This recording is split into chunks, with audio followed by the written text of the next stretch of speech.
Today, March 24th, is the 10th anniversary of my favourite game of all time, Bloodborne. And in lieu of any kind of an official announcement, I wanted to celebrate in my own way. Throughout the month, I've dropped several Bloodborne videos leading up to the game's anniversary, each one designed to celebrate one of the major pillars of what made Bloodborne so great, in my opinion at least. First, we looked at Bloodborne's lone expansion, The Old Hunters, specifically its incredible first boss, Ludwig. Next, we celebrated Bloodborne's fantastic setting, Yharnam, by ranking all 20 areas found in the game, from worst to best. And in today's video, we'll be looking at yet another pillar of what makes Bloodborne a masterpiece. Perhaps the most famous aspect of the game, one synonymous with all Soulsborne titles, and one fitting for the actual anniversary itself.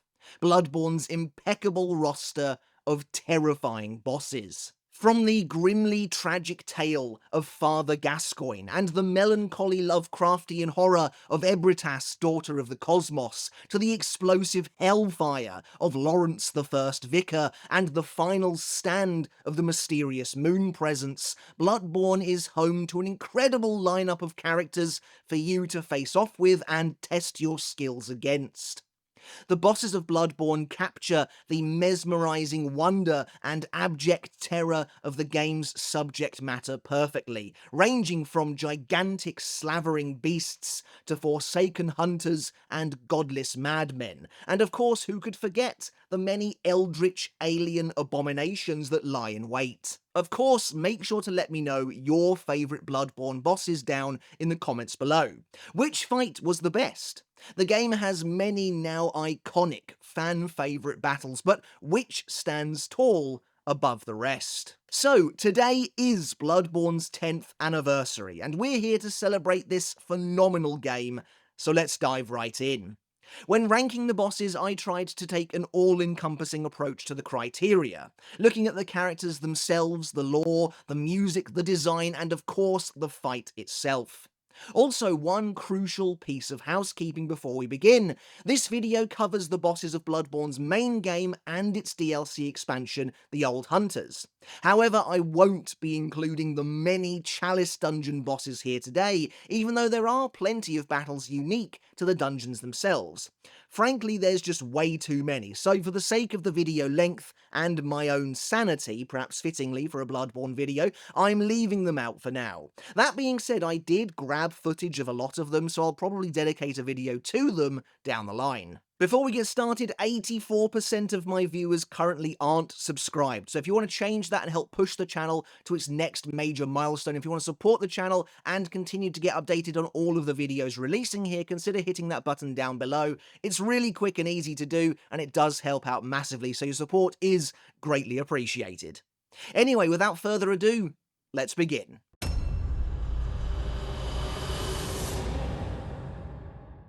While I think the vast majority of Bloodborne's boss catalogue is generally great, there are definitely a few lackluster entries, and the Celestial Emissary is the weakest of the bunch. Upon arriving at the Lumenflower Gardens, which is an admittedly rather pretty arena, a horde of celestial minions converge on the hunter, with one of them apparently being the boss in question, disguised amongst the rest.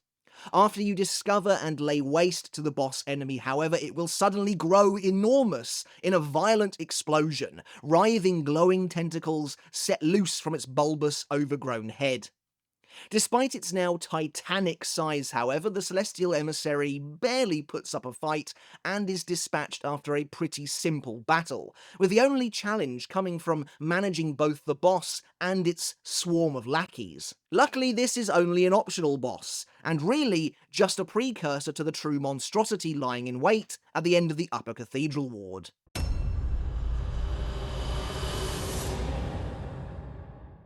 Up next, we have another gimmicky boss, albeit one that I think is at least slightly more interesting in its execution than the Celestial Emissary, and that's the Witch of Hemwick. While I rated Hemwick Charnel Lane itself quite highly on my list of Bloodborne areas, there's no denying that the boss of the area feels quite lacking, especially on subsequent playthroughs when her trickery is much less effective.